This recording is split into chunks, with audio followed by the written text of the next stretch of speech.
শ্রেষ্ঠ নবী দিলাম রে তরিয়ে নিতে রোজ হাসরে শ্রেষ্ঠ নবী দিলাম রে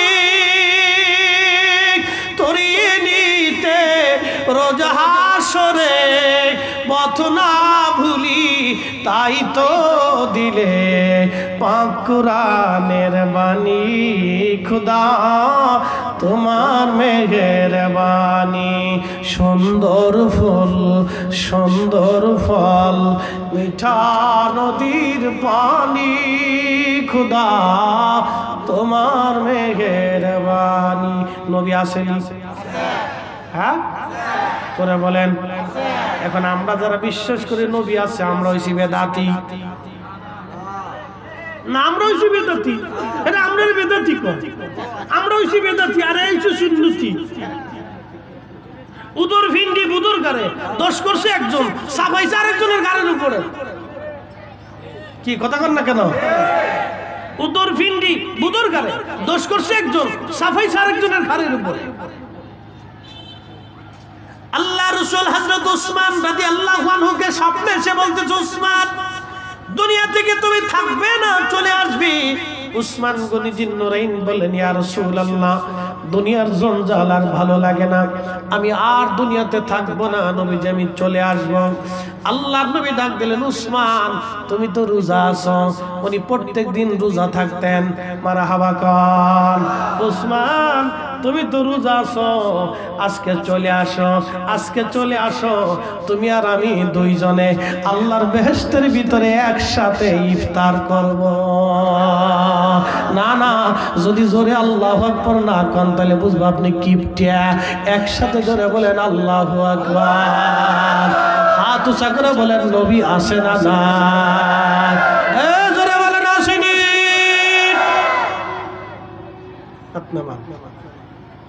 নবীর জায়গা নবী আছে আমাদের চোখের জায়গা চোখ আছে রসুলের জায়গা রসুল আছে আমাদের চোখের জায়গা চোখ আছে আমাদের কালবের জায়গা কালব আছে কিন্তু পাওয়ার নাই কি নাই যেমনি যেমনি অসুবিধা নেই গরমের ভিতরে সাফাসাফি করলে বেশি গরম লাগে হ্যাঁ সেই হিট স্ট্রোকে একজন অসুস্থ হয়ে পড়লে ওরা আর এক বিপদ দরকার নাই রিল্যাক্সে বসে সাফাসাফি করে শীতকালে হইলে বসানো যায় কাছে কাছে গরম গরম লাগবে আপনার ঠিক আছে চলুন এরপরে যদি বেশি লোক আসে জায়গা না হয় তাহলে আমরা পরে সিদ্ধান্ত নেব অসুবিধা নাই ইনশাআল্লাহ চলো একসাথে বলি আল্লাহু আকবার প্রিয় উপস্থিতি খুব মনোযোগ দেবেন হযরত উসমান গনিকে নবীজি বলেন উসমান তাহলে চলে আসো আমি আর তুমি দুইজন একসাথে জান্নাতুল ফেরদাউসে আজকে ইফতার করব মারহাবা কান ঘুম ভেঙে গেল উসমান গনি জিন্নুরাইন ঘুম ভেঙে যাওয়ার পরে ঘুম থেকে উঠে উসমান গনি জিন্নুরাইন স্ত্রীকে বললেন বিবি রে দেরি করো না আমার গোসলের পানি দাও আমি গোসল করব বলে স্বামী গো কাফার করে এত তাড়াহুড়া কেন বলতেছে শোনো আজকে আমার শেষ দিন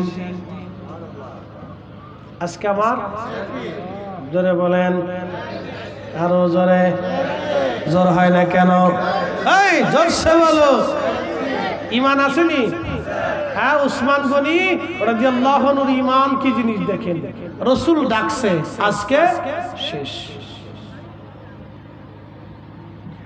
বিবি রে আজকে শেষ দিন আমার স্বপ্ন দেখেছি আমার নবীজি আমার কাছে এসেছে জান্নাতের সুসংবাদ দিয়েছে বলেছে জান্নাতে আমার রাসূলের সাথে আমি আজ ইফতার করব বিবি রে সময় আমার আজ ঘনিয়ে গেছে বিদায় নিচ্ছি শাহাদাত বুঝি আজকে আমার হবে বিবি আজকে আমার শাহাদাত হবে গোসল করায় দাও শাহাদাতের আগে আমি গোসল করতে চাই হযরত উসমান গনি জিন্নুরাইন গোসল করার জন্য প্রস্তুতি নিলেন আহা বিবিরে আজ আমার গোসল করার দরকার শাহাদাতের আগে গোসল করব কারণ শাহাদাতের পরে যারা শহীদ হয় তাদেরকে বিনা গোসলেই দাফন করা হয় হয়, শহীদদেরকে গোসল করানো হয় না।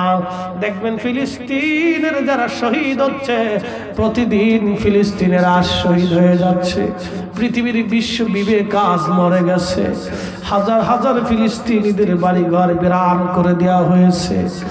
ফিলিস্তিনিদেরকে কবরের মধ্যে মাটি খুঁড়ে করে, আজ ভিডিওতে দেখলাম ফিলিস্তিনিদেরকে ধরে ধরে নিয়ে গুলি করে করে কবরের মধ্যে, আহা, বড় বড় গর্ত খনন করে ফিলিস্তিনি মানুষদেরকে ধরে ধরে নিয়ে গুলি করে করে, আহা, গুলি করে করে তাদেরকে গর্তের মধ্যে ফেলে দিয়ে হত্যা করে করে জীবন্ত ওই অবস্থায় তাদেরকে দাফন করে দেয়া হচ্ছে, মাটি ঢেলে দেয়া হচ্ছে। পৃথিবীর সবচেয়ে বড় বড় বর্বর পৈশাচিক কর্মকাণ্ড ফিলিস্তিনিদের সাথে করা হয়। বিশ্ব বিবেক আজকে নীরব, আরবের রাজা বাচ্চারা আজকে নীরব হয়ে গেছে। আহা, আরবের রাজা বাচ্চারা আজ বড় নীরব, বড় মুনাফিকের ভূমিকা নিয়েছে। আরবের রাজারা ইসরায়েলের নেতার সাথে ফোনে কথা বলে, আরবের রাজারা বড় নীরব হয়ে গেছে। জর্দান নীরব হয়ে গেছে, মিশর নীরব হয়ে গেছে। আহা, কুয়েত আর কাতার, বাহরাইন, দুবাই নীরব হয়ে গেছে। সৌদির বাচ্চা কথা বলে না, সৌদির বাচ্চা কথা বলে না। সুদূর ইয়ামানি হুতি যোদ্ধারা সুদূর ইয়ামান থেকে ফিলিস্তিনিদেরকে বাঁচানোর জন্য তারা ক্ষেপণাস্ত্র ছোড়ে। এই জন্য আল্লাহ রাসূল বলেছিলেন, আল ঈমানু ফিল ইয়ামান, আমি ঈমান দেখেছি ইয়ামানীদের মধ্যে। একবার জোরে বলা যাবে কি আল্লাহু আকবার। হাজার মাইল দূরের ইয়ামানীরা সুদূর ইয়ামান থেকে ফিলিস্তিনিদেরকে বাঁচানোর জন্য ইসরায়েলের উপরে তারা ক্ষেপণাস্ত্র ছুড়ে মারে, অথচ পার্শ্ববর্তীদের না হয় না। আওয়াজটা আরেকটু বুলন্দ সহকারে একসাথে বলে আলহামদুলিল্লাহ। গতকাল বৃষ্টি হয়েছে কিনা? না, জোরে বলেন, হয়েছে কিনা? বৃষ্টিটা কি আমাদের আইনে আসে না আল্লাহর আইনে আসে?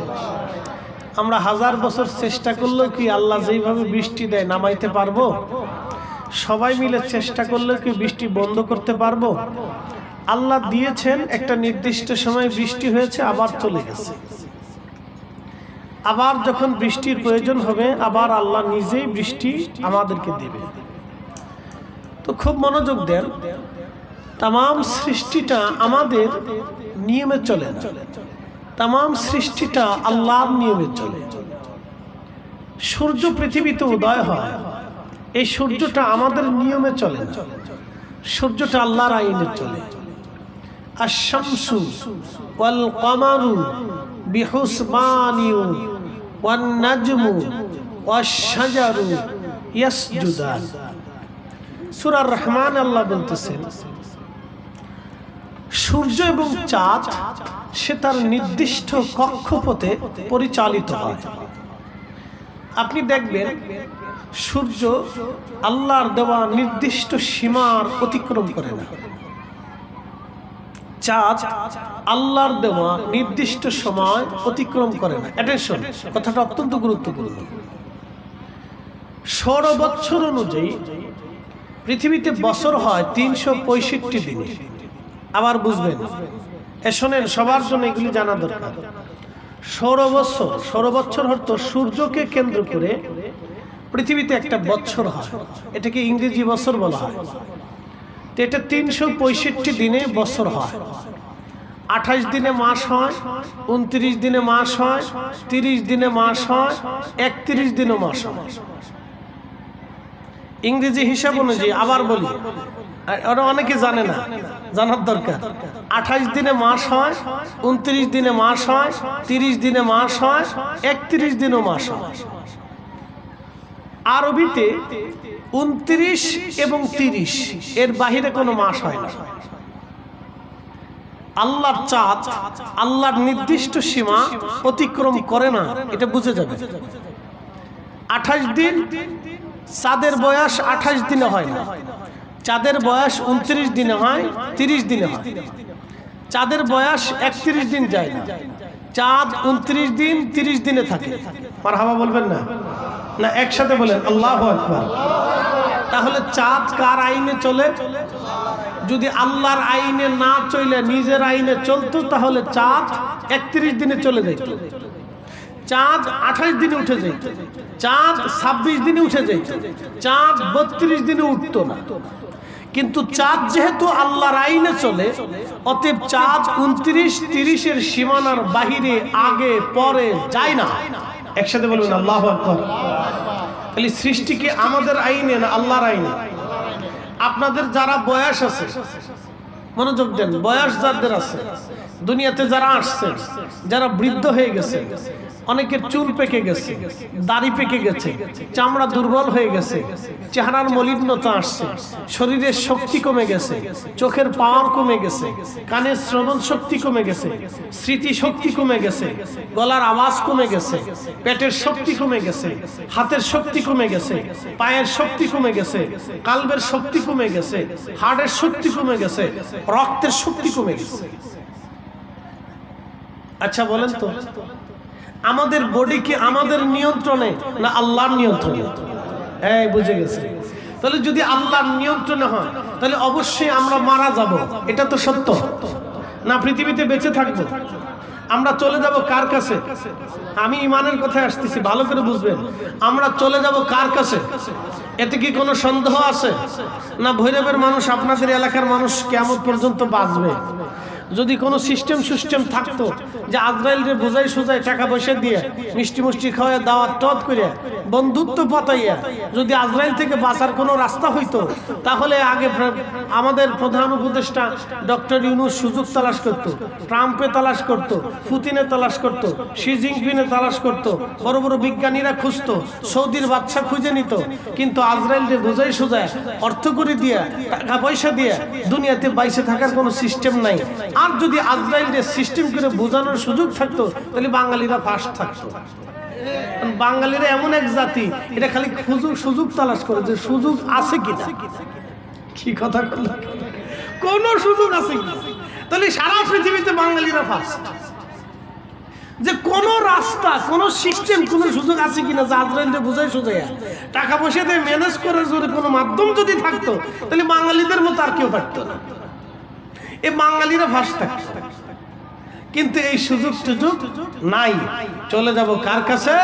আল্লাহর কাছে। কোরআনের একাত আল্লাহ বাস করলেন, কুল ইন্নাল মাউতাল্লাযী তাফিরুনা মিনহু ফাইন্নাহু মুলাকীকুম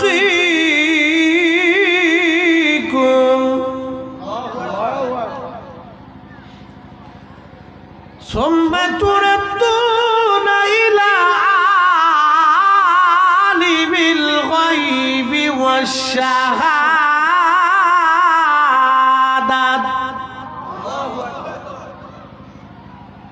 রব্বুল আলামিন বললেন, হাবিব উম্মতকে বলে দেন, মৃত্যু থেকে তারা পালায়, মৃত্যু থেকে সবাই বাঁচতে চেষ্টা করে, কিন্তু কেউ মৃত্যু থেকে বাঁচতে পারবে। প্রিয় উপস্থিতি, প্রিয় হাজিরিন, মধ্যাঞ্চলবাসী মনোযোগ দিয়ে কথা শুনে যাবেন। যেহেতু আমরা সবাই চলে যাব আল্লাহর কাছে, সবাই চলে যাব আল্লাহর কাছে। পৃথিবীর বয়স আমি আপনাদেরকে একটু ধারণা দিয়ে দেই। আদম সফিউল্লাহ থেকে মানব জাতির সূচনা শুরু হলো। আজ 1,24,000 নবী এবং রসুল গত হয়ে গেছেন।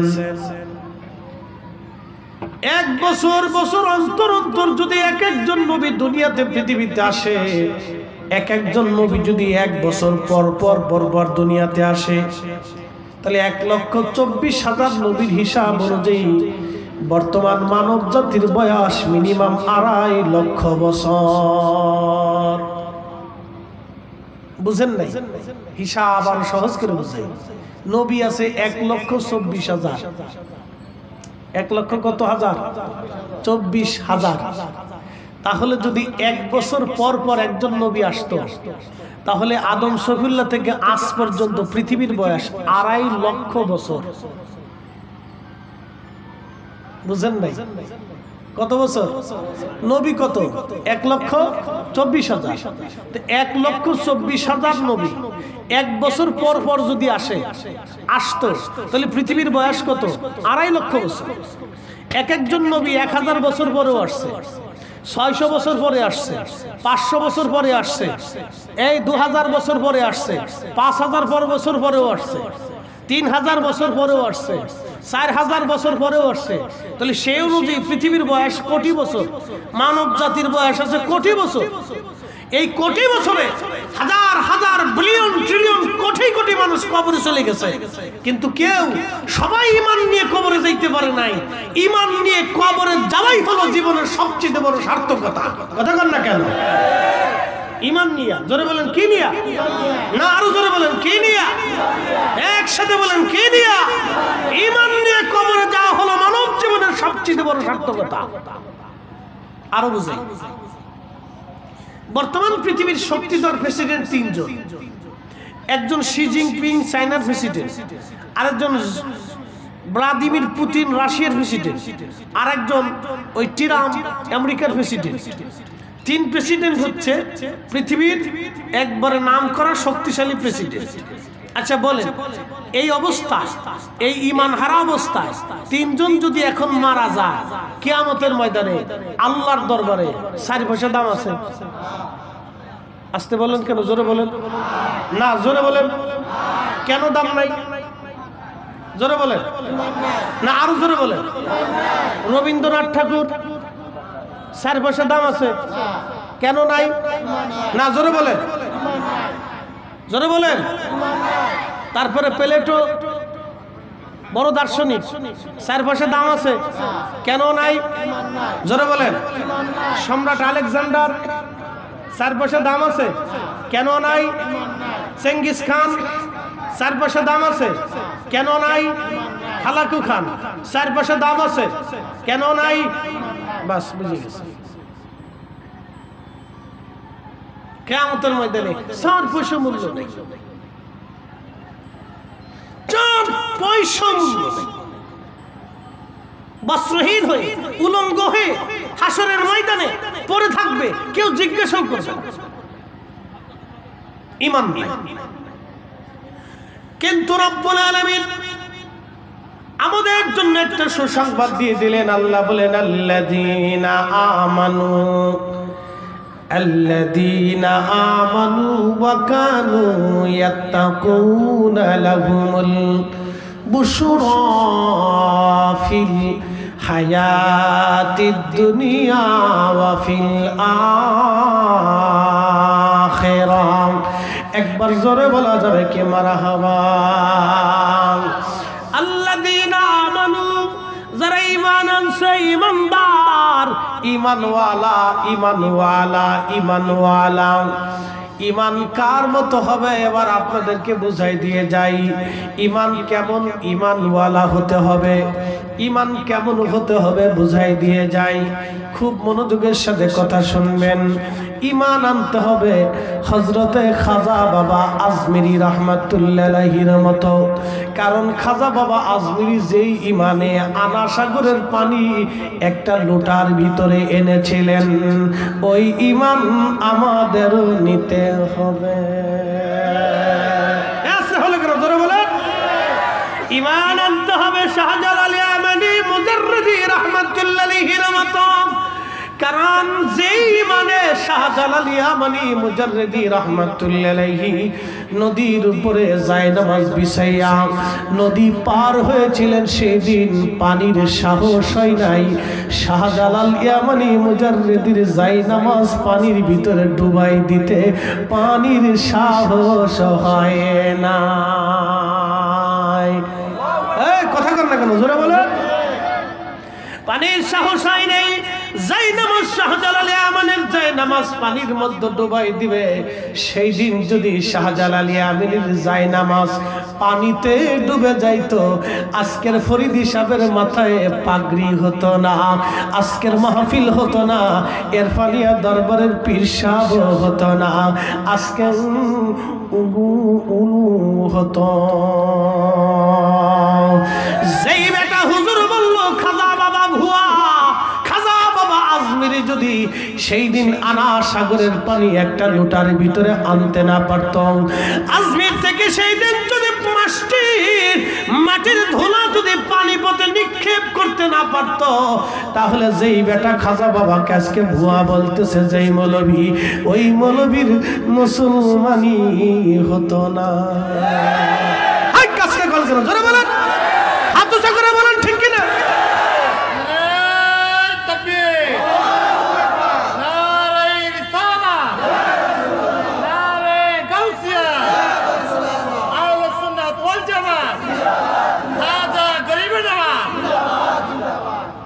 কি বুঝতে কি আর অসুবিধা? যদি বলেন যে ফরিদি সাহেব আপনার যুক্তি ভালো না, তো আমার সাথে ভালো যুক্তি আপনি দেন, কথা ঠিক আছে কিনা? যদি বলেন যে আপনার যুক্তি হয় নাই, তাহলে আমারটা যে ভুল সেটা আপনি প্রমাণ করে দেন, এই কথা ঠিক আছে না ভাই?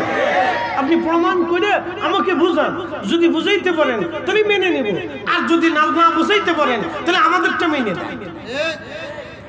ঝগড়া করার তো দরকার নাই, দরকার আছে ঝগড়ার দরকার নাই, এটা বুঝেন জিনিস, ঝগড়ার কিছু নাই। সেই দিন যদি খাজা বাবা আজমের শরীফ থেকে ধুলি যদি পানি পথে নিক্ষেপ করতে না পারতেন, তাহলে আজকের এই কালেমা নসিব হতো না। কি আশ্চর্য! মানুষ বড় অকৃতজ্ঞ, মানুষ বড় অকৃতজ্ঞ। প্রিয় উপস্থিতি, এর অর্থ হচ্ছে আল্লাহর ওলিরা যে ঈমানে ঘুমিয়ে গেছে, সেই ঈমানটা আমাদের দরকার, সেই আকীদা, সেই বিশ্বাস আমাদের দরকার, কথা ঠিক কিনা? আচ্ছা, আপনি এখন মুসলমান, আপনি কি মুসলমান? সনাতনীরা বিশ্বাস করে আবার আসিব ফিরে, এই আমার দিকে তাকাবে, আবার আসিব ফিরে ধানসিঁড়ির তীরে নবান্নে বাংলায়, হয়তো শালিকের বেশে। বুঝেন নাই? বুঝাইতেছি। কবি জীবনানন্দ দাশ, কবি জীবনানন্দ দাশ তিনি লিখেছেন, আবার আসিব ফিরে ধানসিঁড়ির তীরে নবান্নে এ বাংলায়, হয়তো শালিকের বেশে। কবি জীবনানন্দ দাশ তার নিজের ধর্মের বিশ্বাসটাকে কবিতার ছন্দে মুস্তফা তিনি লিখেছেন, গোলাম মুস্তফা, এবং তিনি কবি গোলাম মুস্তফা তিনি লিখেছেন, এবং কাজী নজরুল ইসলাম তিনি মুসলমান কবি লিখেছেন। এরকম বহু মুসলমান কবি কবিতা লিখেছেন, মহাকবি হাফিজ কবিতা লিখেছেন, শেখ সাদী রহমাতুল্লাহ আলাইহি কবিতা লিখেছেন, আল্লামা ডক্টর ইকবাল রহিমাহুল্লাহ কবিতা লিখেছেন, হিন্দু ধর্মের বড় বড় কবিরা কবিতা লিখেছেন, যেমন জীবনানন্দ দাশ কবিতা লিখেছেন, রবীন্দ্রনাথ ঠাকুর কবিতা লিখেছেন, বড় বড় কবিরা কবিতা লিখেছেন। প্রত্যেক ধর্মের কবিরা তাদের ধর্মের নামে কবিতা লিখে গেছেন। কাজী নজরুল ইসলামও কবিতা লিখে গেছেন। কত চমৎকার!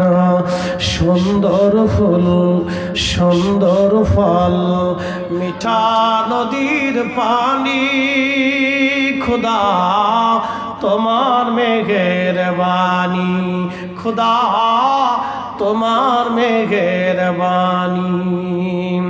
কবি জীবনানন্দ দাশ তিনি তেনার ধর্মের সম্পর্কে কবিতা লিখলেন, আবার আসিব ফিরে ধানসিঁড়ির তীরে নবান্নে এ বাংলায়, হয়তো শালিকের বেশে। কবি জীবনানন্দ দাশ হিন্দু ধর্মের অনুসারী ছিলেন বিদায় বললেন, আমি আবার পৃথিবীতে ফিরে আসব। তারা পুনর্জন্মে বিশ্বাসী, তাদের বিশ্বাস আকীদা হলো পুনর্জন্মে বিশ্বাসী।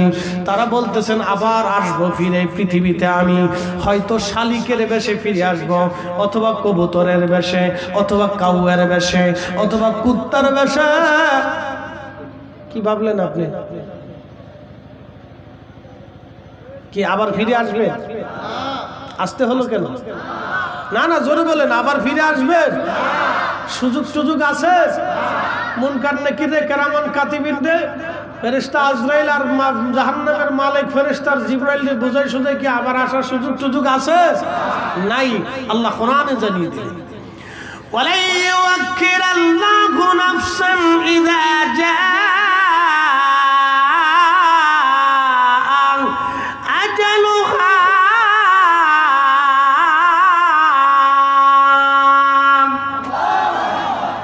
এখন আপনি যদি বলেন আমি আবার আসিব ফিরে ধানসিঁড়ির তীরে নবান্নে বাংলায়, তাহলে আপনি হিন্দুদের আকীদা বিশ্বাস নিয়ে নিলেন। আপনি হিন্দুদের আকীদা যদি নেন তাহলে আপনি হিন্দুর সাথে মিলে গেলেন। এই আস্তে কোন কেন জোরে বলেন, আপনি হিন্দুর সাথে মিলে গেলেন।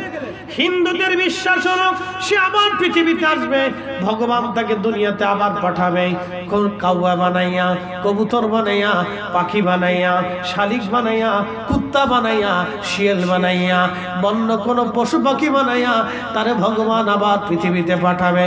এটা সনাতনীদের বিশ্বাস আকীদা। আর মুসলমানের আকীদা বিশ্বাস হলো আর কখনো ফিরে আসা সম্ভব না। আল্লাহ কোরআনুল কারীমের ভিতরে আল্লাহ বললেন কাইফা তাকফুরুনা বিল্লাহি ওয়া কুনতুম আমওয়াতা, কি করে তোমরা আমি আল্লাহকে অস্বীকার করো অথচ তুমি নির্জীব ছেলে, নিষ্প্রাণ ছেলে, দেহহীন ছেলে, অস্তিত্বহীন ছেলে। আমার বয়স 40-42 বছর আগে পৃথিবীতে আমার কোনো অস্তিত্ব ছিল না, নাম নিশানা ছিল না, বংশ পরিচয় ছিল না, আমি কার সন্তান, কি নাম কি ধাম আমার কিছুই ছিল না। আজকে এই পরিচয় আল্লাহ দিয়েছেন, মা আল্লাহ দিয়েছেন, বাবা আল্লাহ দিয়েছেন, জীবন আল্লাহ দিয়েছেন, ফরিদ হিসাবের পরিচয় আল্লাহ নিজে করিয়ে দিয়েছেন। কথা বলেন না কেন? হুজুরের পানির বিশ্ব হুজুরের বয়স, আব্বা বয়স কত? 80। বাপরে বাবা, হনো বসে রয়েছে দুনিয়া। আল্লাহ আরো হায়াত দিক 80 বছর। কেন আমি কি আপনারা যেমন আমিন করতেছেন মনে হয় একটু কিপটে কিপটে ভাব যে হুজুর মরে যাক, আপনারা চান নাকি? কখন জোরে বলেন আমিন। হুজুরে আল্লাহ আরো 80 বছর দিচ্ছে, তাহলে 160 বছর। আল্লাহ আরো দিন বসে রাখছে। বয়স করে যত বয়স বাড়ে আল্লাহর দরবারে তত গ্রহণীয় হয়। মারহাবা কর। তবে আরো বয়স হোক, আমরা দোয়া করি। কেন দোয়া করবো না কেন? খাবার কি আমি খাওয়াবো? তো বরাদ্দ কে করে? একসময় বাংলাদেশে মানুষ ছিল 8 কোটি, তারপরে এদেশের মানুষ 3 বেলা পেট ভরে খাইতে পারে না। কি আমি কি ভুল বলতেছি? এখানে মুরব্বী বাবাজিরা আছে। 8 কোটি মানুষ ছিল স্বাধীনতার পরবর্তী 10 বছর, 80-র দশকে, 90-র দশকে এদেশের 100% মানুষের ভিতরে, পরিবারের ভিতরে 80% পরিবার 3 বেলা ভাত খাইতে পারে নাই, এক বেলা মুড়ি চানাচুর খেয়ে থাকছে। কি কথা কন না কেন? মুড়ি চিড়ে খেয়ে থাকছে, কোনো সময় না খেয়ে থাকছে, 2 বেলা খাইছে। এক বেলা পেট ভরে খাইতে পারছে, বাকি 2 বেলা পেট ভরে খাইতে পারে নাই। নির্দিষ্ট করে মা তাকে খাবার দিত, প্লেটে বাসনে নির্দিষ্ট করে দিত, তুমি এতটুকুন পাবে, তুমি এতটুকুন পাবে। কি মুরব্বী বাবা কথা খারাপ কইছি আমি? মা প্লেটে বাসন বেড়ে দিছে, আমারটা আমার কোথায় বলতেছি, মা বেড়ে দিছে, আমাদের ভাই আমাদেরকে বেড়ে দিছে, এতটুকুন তোমার বরাদ্দ। অতটুকুন খেয়ে মাদ্রাসায় যেতে হয়েছে। শোনেন, এখন তো অগণিত মানুষ হয়েছে 18 কোটি, কিন্তু খাদ্যের অভাব নাই। দিছে কেডা? আসতে বলেন, আপনারা দিছেন না কে দিছে? ডক্টর ইউনূসী বানাইছে? না না, দিছে কে? আল্লাহ দিছে। এই জন্য আল্লাহর শুকরিয়া আদায় করতে হবে। আলহামদুলিল্লাহ জোরে বলেন। তো খুব মনোযোগ দেবেন। হুজুরের বয়স 80 বছর, 85 বছর আগে পৃথিবীতে ওনার কোনো অস্তিত্ব ছিল না। অস্তিত্ব জেনে দিলেন তিনি আল্লাহ, আমার রব, আমার আল্লাহ। আল্লাহ এই জন্য আল্লাহ বললেন কাইফা তাকফুরুনা বিল্লাহ, কি করে তোমরা আমি আল্লাহকে অস্বীকার করো, আমার আইনকে অমান্য করো, আমার হুকুমকে তোমরা অমান্য করো। আমি হালাল খাইতে বলছি, কেন তুমি হারাম খাও? আমি সুদ নিষেধ করেছি, কেন তুমি সুদ খাও? আমি ঘুষ নিষেধ করেছি, কেন তুমি ঘুষ খাও? আমি অন্যের জমি দখল করতে নিষেধ করেছি, তারপরও কেন অন্যের সম্পদ খাবার চিন্তা করো? এ বান্দা, তোমাকে যেটা নিষেধ করলাম তুমি সেটা কেন ছাড়ো না? আল্লাহ ডাক দিলেন, তুমি নির্জীব ছিলে, নিষ্প্রাণ ছিলে, ফাআহিয়াকুম, এরপরে আমি তোমার জীবন দিয়ে দিলাম, সুম্মা ইউমীতুকুম, এরপরে তোমার মৃত্যু আমি আল্লাহ আবার দিয়ে দেব, সুম্মা ইউহয়িকুম, আবার তোমার আমি জিন্দা বানাবো। চিৎকার করে জোরে বলেন মারহাবা। কখনো তোমাকে যদি ভুলি, হেদায়েতের আলো জেনে নিয় কাছে তুলি, ঠাই দিও প্রিয়তম গো, ঠাই দিও প্রিয়তম অগো মহিয়ান, তুমি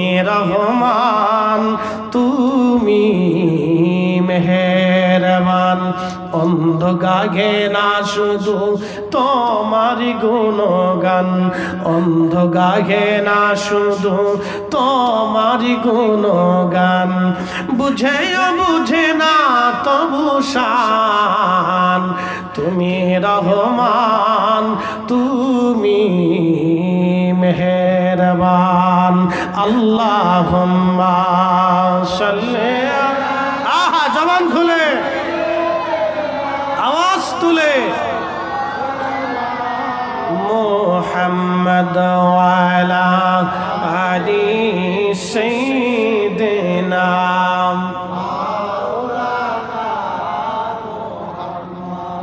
আমার রব আমার আল্লাহ বললেন ফাহিয়াকুম, তোমাদেরকে জীবন দেব, সুম্মা ইউমিতুকুম, এরপরে মৃত্যু দেব। আল্লাহু আকবার, কি দেব? মৃত্যু দেব। সুম্মা ইউহয়িকুম, মৃত্যুর পরে আবার জীবন দেব। আল্লাহু আকবার। আমাদের দেশে অনেকে বলে মরে গেছে শেষ, তার ঈমানই নেই, ওরা এখনো বিশ্বাস ঠিক মতো আসে না। মানুষ মরে গেলে শেষ হয় না, মানুষ মরলে শুরু হয়। আল্লাহু আকবার। মানুষ মরলে কি হয়? শুরু হয় আর এক জগৎ শুরু। মৃত্যু মানে শেষ না, মৃত্যু মানে প্রস্থান, পরিবর্তন, এক যুগ থেকে আর এক যুগে চলে যাওয়া। এই জন্য আশিকের রসুলদের মৃত্যু হলো সন্তুষ্টি। আশিকের রসুলরা মরার সাথে সাথে আল্লাহর নবীর সাথে দেখা হবে। হয় না? আরো জোরে বলুন আল্লাহু আকবার। হ্যাঁ বুঝেই দিচ্ছি, আরো জোরে বলে, আরো জোরে। কি নবীজির সাথে দেখা সাক্ষাতের দরকার আছে কিনা? না তো কেমনে করবেন? সুদ খাইয়া, ঘুষ টুস খাইয়া, আকাম কুকাম কইরা? ওই তো না, বুঝছে না, বুঝছে না, খুব মনোযোগ দেন, এইভাবে বুঝতো।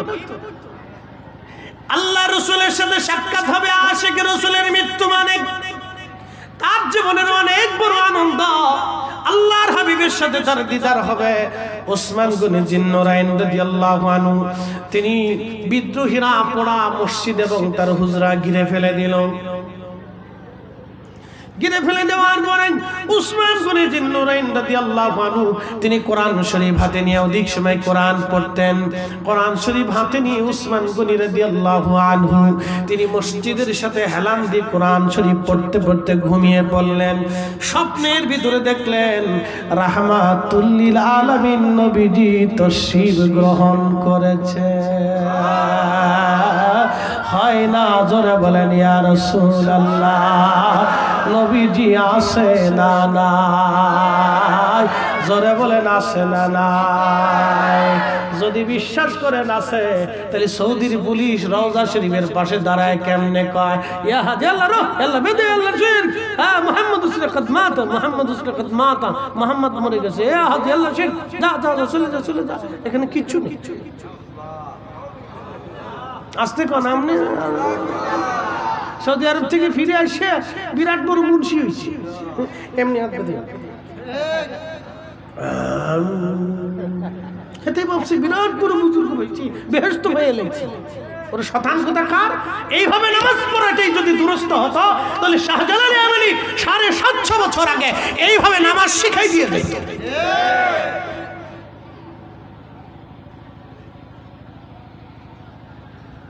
মুসলমান খুব মনোযোগ দেবেন। ইমানের রূহটাকে কবর দেওয়া হয়েছে, ইমানের রূহটাকে জবাই করা হয়েছে, ইমানের রূহকে জবাই করা হয়েছে, ইসলামের জীবনটাকে হত্যা করা হয়েছে। বলে হুজুর ইসলামের জীবন কি, ইমানের রূহ কি?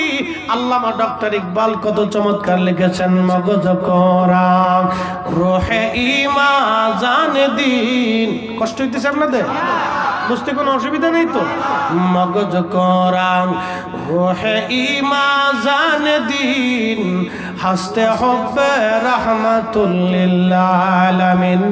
মগজ কোরআন রূহে ঈমান জানে দিন, হাসতে হবে রাহমাতুল লিল আলামিন। কোরআনের মগজ বলো, ঈমানের রূহ বলো, ধর্মের প্রাণ বলো। কোরআনের মগজ বলো, ঈমানের রূহ বলো, ধর্মের প্রাণ বলো, ধর্মের জীবন বলো। এই তিনটা বস্তুর মূল বস্তু হলো হাসতে হবে রাহমাতুল লিল আলামিন। আমার নবীর ভালোবাসা, রাসূলের ভালোবাসা নাই, কুরআন তার ভিতরে নাই। নবীর ভালোবাসা নাই, ঈমান তার ভিতরে নাই। নবীর ভালোবাসা নাই, ইসলাম তার মধ্যে নাই। এই হাত উঁচু করে বলেন ঠিক কি না? মানেননি? এই হাত উঁচু করে বলেন মানেননি?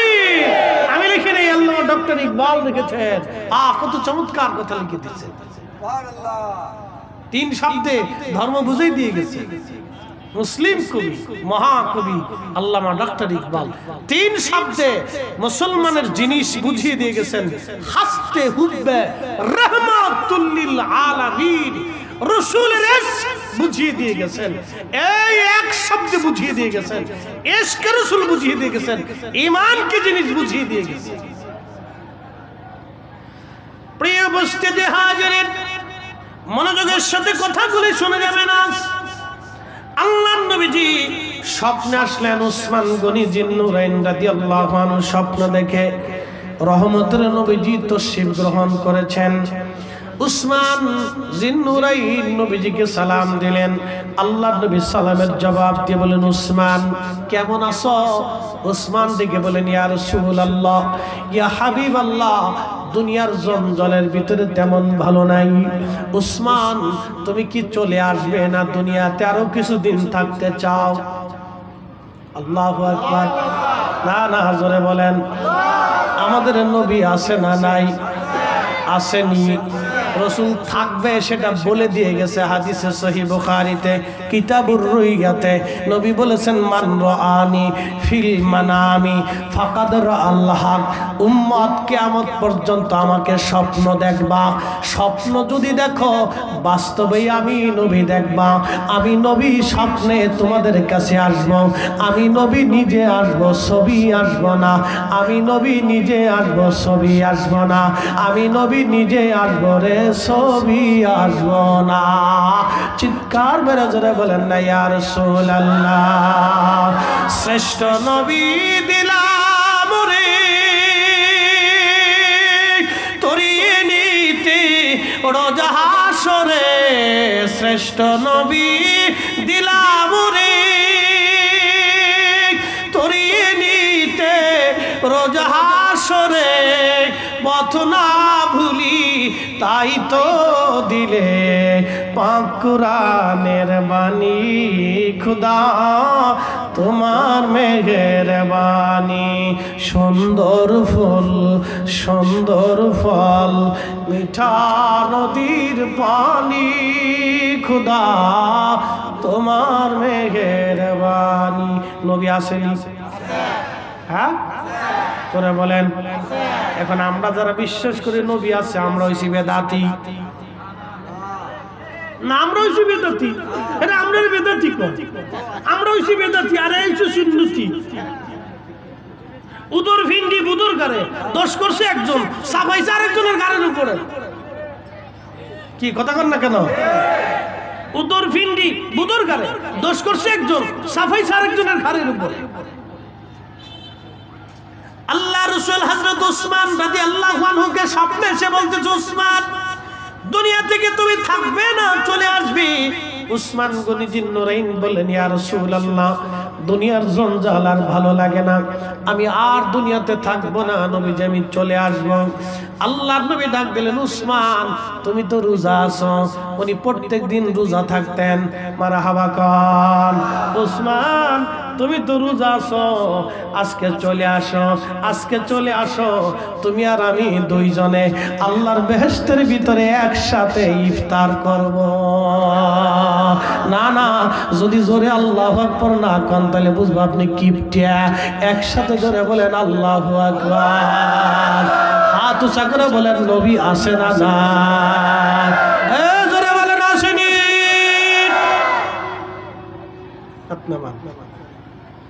নবীর জায়গা নবী আছে, আমাদের চোখের জায়গা চোখ আছে, রসুলের জায়গা রসুল আছে, আমাদের চোখের জায়গা চোখ আছে, আমাদের কালবের জায়গা কালব আছে, কিন্তু পাওয়ার নাই। কি নাই? যেমনি সামনে ওইটাও অসুবিধা নেই। গরমের ভিতরে সাফাসাফি করলে বেশি গরম লাগবে। হ্যাঁ, সেই হিট স্ট্রোকে একজন অসুস্থ হয়ে পড়লে ওরা আর এক বিপদ, দরকার নাই, থাক রিল্যাক্সে রিল্যাক্সে বসে সাফাসাফি করে। শীতকালে হইলে বসানো যাচ্ছে যে আয় কাছে কাছে বলেন, গরম গরম লাগবে। আপনার ঠিক আছে, চলুন। এরপরে যদি বেশি লোক আসে, জায়গা না হয়, তাহলে আমরা পরে সিদ্ধান্ত নেবো, অসুবিধা নাই ইনশাআল্লাহ। চলো একসাথে বলি আল্লাহু আকবার। প্রিয় উপস্থিতি, খুব মনোযোগ দেবেন। হযরত উসমান গনিকে নবীজি বলেন, উসমান তাহলে চলে আসো, আমি আর তুমি দুইজন একসাথে জান্নাতুল ফেরদাউসে আজকে ইফতার করব। মারহাবা কান। ঘুম ভেঙে গেল উসমান গনি জিন্নুরাইন। ঘুম ভেঙে যাওয়ার পরে ঘুম থেকে উঠে উসমান গনি জিন্নুরাইন স্ত্রীকে বললেন, বিবি রে, দেরি করো না, আমার গোসলের পানি দাও, আমি গোসল করব। বলে, স্বামী গো, কাফাত করে এত তাড়াহুড়া কেন? বলতেছে, শোনো, আজকে আমার শেষ দিন। আজকে আমার, জোরে বলেন, আরো জোরে। জোর হয় না কেন? এই জোরসে বলো, ইমান আসেনি? হ্যাঁ, উসমান গনি রাদিয়াল্লাহু আনহুর ইমান কি জিনিস দেখেন। রাসূল ডাকছে, আজকে শেষ। বিবি রে, আজকে শেষ দিন আমার। স্বপ্ন দেখেছি আমার নবীজি আমার কাছে এসেছে, জান্নাতের সুসংবাদ দিয়েছে, বলেছে জান্নাতে আমার রাসূলের সাথে আমি আজ ইফতার করব। বিবি রে, সময় আমার আজ ঘনিয়ে গেছে, বিদায় নিচ্ছি, শাহাদাত বুঝি আজকে আমার হবে। বিবি, আজকে আমার শাহাদাত হবে, গোসল করায় দাও, শাহাদাতের আগে আমি আগে গোসল করতে চাই। হযরত উসমান গনি জিন্নুরাইন গোসল করার জন্য প্রস্তুতি নিলেন। আহা বিবিরে, আজ আমার গোসল করার দরকার, শাহাদাতের আগেই গোসল করব। কারণ শাহাদাতের পরে যারা শহীদ হয় তাদেরকে বিনা গোসলেই দাফন করা হয়, শহীদদেরকে গোসল করানো হয় না। দেখবেন ফিলিস্তিনের যারা শহীদ হচ্ছে, প্রতিদিন ফিলিস্তিনের আজ শহীদ হয়ে যাচ্ছে। পৃথিবীর বিশ্ব বিবেক আজ মরে গেছে। হাজার হাজার ফিলিস্তিনিদের বাড়িঘর বিরান করে দেওয়া হয়েছে। ফিলিস্তিনিদেরকে কবরের মধ্যে মাটি খুঁড়ে করে, আজ ভিডিওতে দেখলাম ফিলিস্তিনিদেরকে ধরে ধরে নিয়ে গুলি করে করে কবরের মধ্যে, আহা, বড় বড় গর্ত খনন করে ফিলিস্তিনি মানুষদেরকে ধরে ধরে নিয়ে গুলি করে করে, আহা, গুলি করে করে তাদেরকে গর্তের মধ্যে ফেলে দিয়ে হত্যা করে করে জীবন্ত ওই অবস্থায় তাদেরকে দাফন করে দেয়া হচ্ছে, মাটি ঢেলে দেয়া হচ্ছে। পৃথিবীর সবচেয়ে বড় বড় বর্বর পৈশাচিক কর্মকাণ্ড ফিলিস্তিনিদের সাথে করা হয়। বিশ্ব বিবেক আজকে নীরব, আরবের রাজা বাচ্চারা আজকে নীরব হয়ে গেছে। আহা, আরবের রাজা বাচ্চারা আজ বড় নীরব, বড় মুনাফিকের ভূমিকা নিয়েছে। আরবের রাজারা ইসরায়েলের নেতার সাথে ফোনে কথা বলে, আরবের রাজারা বড় নীরব হয়ে গেছে। জর্দান নীরব হয়ে গেছে, মিশর নীরব হয়ে গেছে। আহা, কুয়েত আর কাতার, বাহরাইন, দুবাই নীরব হয়ে গেছে। সৌদির বাচ্চা কথা বলে না, সৌদির বাচ্চা কথা বলে না। সুদূর ইয়ামানি হুতি যোদ্ধারা সুদূর ইয়ামান থেকে ফিলিস্তিনিদেরকে বাঁচানোর জন্য তারা ক্ষেপণাস্ত্র ছোড়ে। এই জন্য আল্লাহ রাসূল বলেছিলেন, আল ঈমানু ফিল ইয়ামান, আমি ঈমান দেখেছি ইয়ামানীদের মধ্যে। একবার জোরে বলা যাবে কি আল্লাহু আকবার। হাজার মাইল দূরের ইয়ামানীরা সুদূর ইয়ামান থেকে ফিলিস্তিনিদেরকে বাঁচানোর জন্য ইসরায়েলের উপরে তারা ক্ষেপণাস্ত্র ছুড়ে মারে, অথচ পার্শ্ববর্তীদের